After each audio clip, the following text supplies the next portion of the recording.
Oke, kita lanjut pada pemakalan selanjutnya atas nama Julius Harjosaputro dan Francisca Anita Herawati. Oh, ini masih di Jogja ya. Ya, kita lanjut.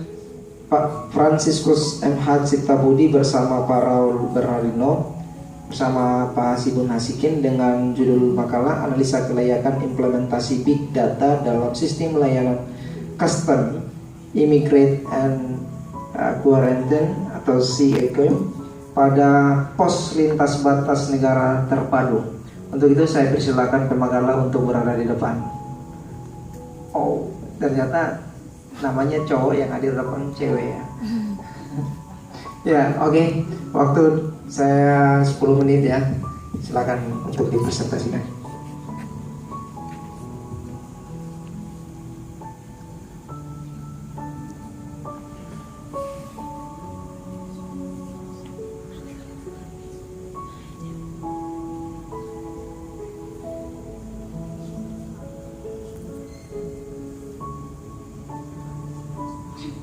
Baik, selamat siang semua adik-adik peserta Semau dan juga semua teman-teman panitia pada siang hari ini. Terima kasih atas kesempatan yang diberikan kepada saya untuk mempresentasikan mengenai analisa kelayakan implementasi Big Data dalam layanan custom, immigrant, dan quarantine atau CIQ pada pos lintas batas negara terpadu. Next. Baik, saya akan mulai menjelaskan dari highlights. Untuk researcher tim biografisnya, untuk tim-tim peneliti dari makalah yang akan saya jabarkan ini, yaitu yang pertama Bapak Francis Ciptabudi, yang kedua Bapak Raul Bernardino, dan Bapak Hasibun Hasikin. Kemudian goal and result highlight, itu merupakan tujuan dari makalah yang akan saya sampaikan, yaitu mengenai analyze the impact of the big data implementation in the PLBN, especially on CIQ service. Jadi saya akan menjelaskan mengenai analisa apa saja kira-kira impact atau dampak dari big data tersebut dalam implementasinya, terspesialnya pada PLBN, yaitu pos lintas batas negara, on CIQ service. CIQ itu custom, itu untuk mengurus masalah bea cukai, lalu immigration, yaitu untuk mengurus masalah imigrasi, dan Q itu quarantine, yaitu karantina. Kemudian yang kedua, any adapted system, application and prototypes should have a high return on investment. Jadi akan menjelaskan juga apa saja kira-kira sistem yang terlibat dalam penelitian ini, kemudian bagaimana cara pengaplikasiannya, dan prototipe apa saja yang tentunya harus memiliki nilai kualitas yang tinggi dan memberikan keuntungan tersendiri. Next. Baik, saya lanjut pada research project background, yaitu menjelaskan mengenai latar belakang dari makalah yang akan saya jelaskan. Yang pertama, wider impact of the big data. Jadi tadi sebelumnya sudah dijelaskan juga, big data itu seperti suatu solusi yang dikeluarkan untuk membantu mengintegrasikan data-data supaya tidak tercecer. Jadi apabila menggunakan penggunaan big data, data-data yang mungkin adminnya terlupakan atau terhapus itu dapat ditemukan kembali melalui big data. Kemudian yang kedua, terrestrial territory border, yaitu mengenai batas-batas dari wilayah yang akan diimplementasikannya big data ini. Semua itu diatur dalam aturan Act number 43 year 2008 and President Regulation number 179 year 2014. Kemudian selanjutnya research location, yaitu di WINI PLBN, di Pusat Batas Lintas Negara di WINI, di Timor Leste dan Indonesia. Kemudian selanjutnya current application system and administrative process. Itu menjelaskan mengenai proses dari makalah ini, yaitu di mana pengumpulan datanya secara kualitatif, yaitu melalui wawancara dan observasi. Next. Di sini kita dapat melihat lokasi dari penelitian serta latar belakangnya ada di bagian mana saja, yaitu di WINI dan daerah Oekusi. Next.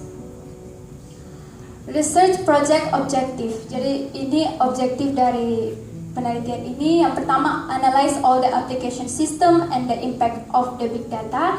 Menjelaskan semua sistem aplikasinya dan juga impact yang big data hasilkan. Kemudian, how effective those application towards big data parameter.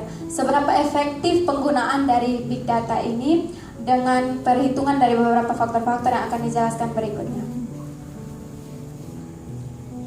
Nah, ini adalah hasil dari penelitian. Nah, hasil dari penelitian itu diketahui melalui wawancara dan observasi tentunya.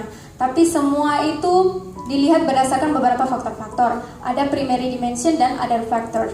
Nah, faktor-faktor itu dilihat berdasarkan infrastrukturnya, data manajemen, analistik, governance, dan juga organization.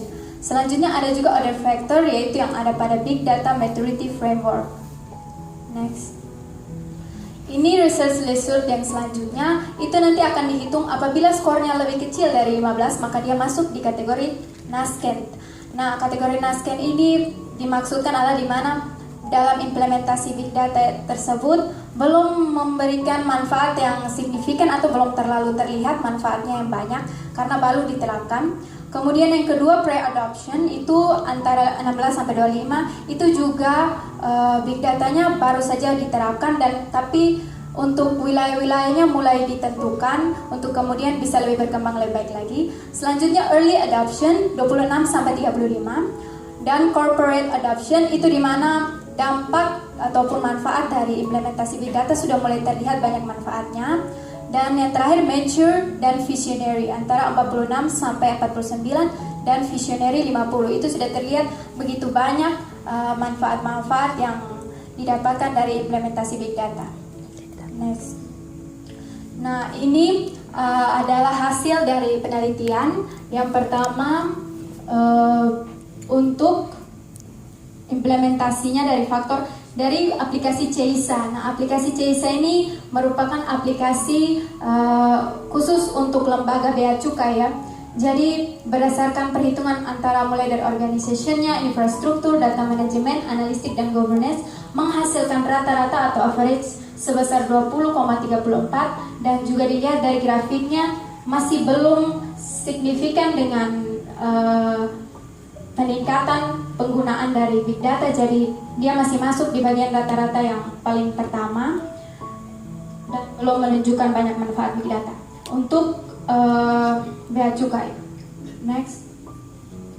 Baik, ini untuk yang SIMKIM. SIMKIM itu sudah masuk di bagian yang untuk imigrasi, itu juga sudah menunjukkan tapi cuma satu peningkatan saja, yang tadi 20, yang ini 21. Jadi maksudnya dari penelitiannya hanya untuk mengukur kira-kira dari tiap-tiap lembaga ini apakah Big Data itu memberikan banyak manfaat atau tidak. Next. Nah, ini yang mengenai SyntaSwin application. Nah, itu menunjukkan banyak peningkatan dengan ditujukan dari nilai rata-ratanya 32,96. Next.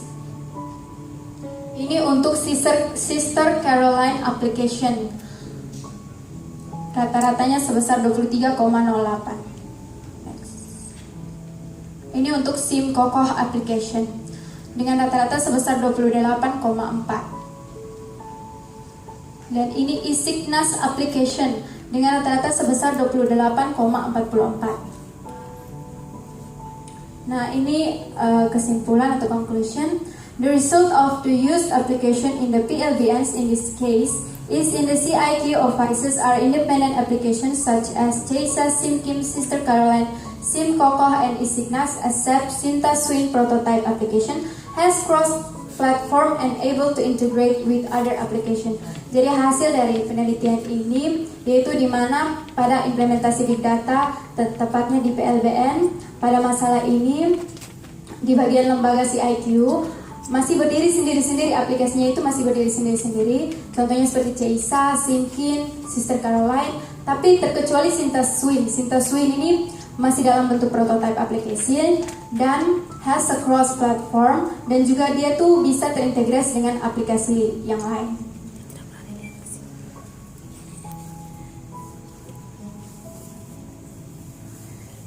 Sekian penjelasan dari saya. Terima kasih. Ya, oke. Ya, kita lanjut pada sesi tanya jawab. Sebelum ini kita beri aplaus dulu. Ya. Sesi tanya jawabnya saya berikan dua peserta, ya, dua penanya. Untuk itu saya persilakan bagi peserta untuk ada pertanyaan, silakan mengajukan pertanyaan.